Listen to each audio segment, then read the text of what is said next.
Somebody is lying, and I can't wait to find out who. Napheesa Collier, if what you said is true, just make sure you got that on recording. Hey, Cathy, if what you said is true, just make sure you got that on a record. WNBA Commissioner Cathy Engelbert faced the press, promising she'd handle things better. But instead of addressing the explosive allegations Napheesa Collier brought forward, claims that shook the league and targeted its brightest star, Caitlin Clark, she sidestepped every question. Her expression said it all. She wasn't answering, she was just surviving the moment. And why even try to cover up when players, coaches, and media are calling her out in real time? Today, we're breaking down exactly how Engelbert got caught twisting the truth, and why NBA chief Adam Silver might be the one left to clean up the fallout. Do you think Engelbert should be fired? Drop your thoughts in the comments below. Let me repeat this. You saw it in my statement, but I have the utmost respect for Napheesa and for every single player in our league. They are at the center of everything we do. I was disheartened to hear that some players feel the league and me personally do not care about them or listen to them. And if the players in the W don't feel appreciated and valued by the league, then we have to do better and I have to do better. How did Cathy Engelbert think she could talk her way out of a scandal that everyone was already witnessing unfold? The moment she stepped behind the podium ahead of the finals, the air in the room grew heavier. Reporters weren't there for pleasantries, they were there for the truth. But instead of answering, Engelbert reached for the oldest play in the crisis management playbook. Start soft, show empathy, and hope people forget why they're angry. Her opening line promised to do better. A phrase so worn out it's hollow, especially coming from someone accused of overlooking the very players she claims to champion. Malika Andrews, ESPN. I just wanted to get some clarity on some of the specifics that Napheesa Collier said about your conversation that you had that was previously private. Did you in fact say that, quote, players should be on their knees thanking their lucky stars for the rights deal that I got them? The setup looked flawless. She thanked the media, lauded the postseason, and framed her role as one focused on growth and progress. For a brief moment, it almost worked, until she addressed the controversy surrounding Napheesa Collier's comments. That's when the polished, rehearsed act began to crumble. Engelbert brushed off Collier's words as inaccurate, yet never directly denied the most damaging part of the allegation, that she supposedly told Collier Caitlin Clark should be more grateful. That silence spoke louder than any statement could. Instead of clarifying, she tried to bury it under vague references to miscommunication and ongoing dialogue. What's most helpful is to focus on, I have been in touch with Napheesa. We've exchanged texts. We're talking next week. So I think, obviously, a lot of reporting, a lot of inaccuracy about what I said or what I didn't say. And I will tell you, I highly respect the players. There's a lot of emotion and passion going on right now because we're in collective bargaining. We're in the WNBA finals. And so I'll leave it there. I mean, I'm just obviously disheartened. Her response felt straight out of a corporate boardroom playbook, not from the leader of a league built on authenticity. The more she spoke, the less anyone believed her. Her tone was clipped, overly calculated, as if she'd practiced every line in front of a mirror.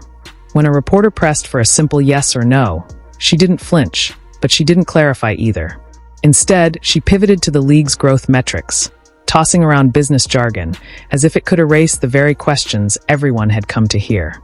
Every answer felt like a spreadsheet in place of real empathy, ignoring the real players and their very real frustration. I have a family. I have 2 kids who are devastated by these comments. And so all I'll say is just, it's obviously been a tough week. And I just think there's a lot of inaccuracy out there. Meanwhile, the contrast with Collier couldn't have been starker. In her exit interview, Collier didn't sound like a politician. She sounded like someone who had finally reached her breaking point. No scripts, no consultants, just raw honesty about players being dismissed and overlooked. That difference laid Engelbert's problem bare. One spoke from lived experience, the other from a teleprompter.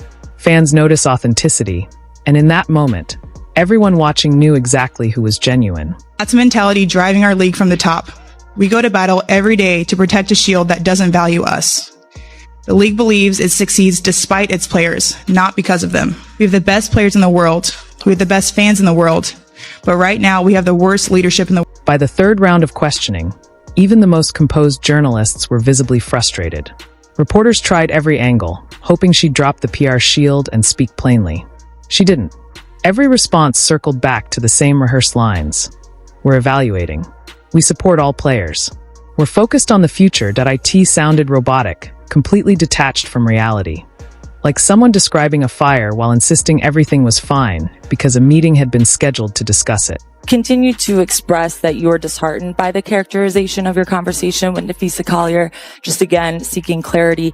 Did you in fact say that Caitlin Clark should be grateful she makes $16 million off the court because without the platform that the WNBA gives her, she wouldn't make anything? And do you actually feel that way, that without this platform, players like Caitlin Clark wouldn't be making what they do off the court? Then came the line that defined the afternoon.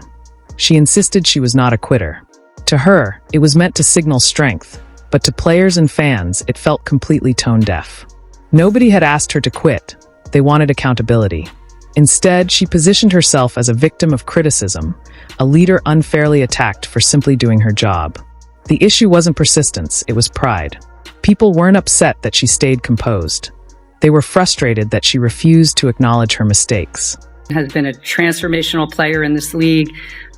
She's been a great representative of the game. She's brought in tens of millions of new fans to the game, proud of what she's put on the court. Unfortunately, the injuries held her back from a full season this year.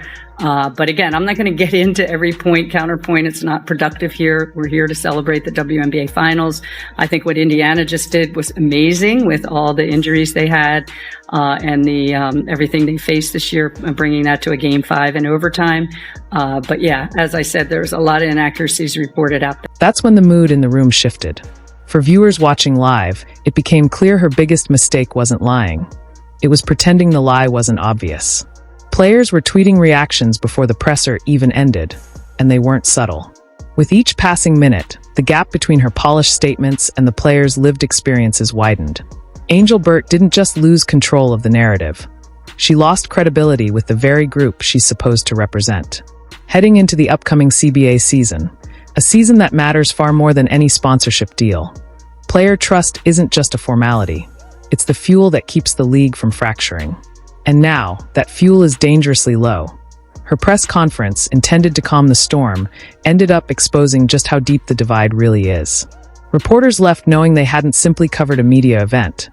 They had witnessed a moment that could reshape the league's power dynamics. The trend we've seen this season has been the increase in injuries. According to the 9 Basketball's database of injuries were up 36% this year.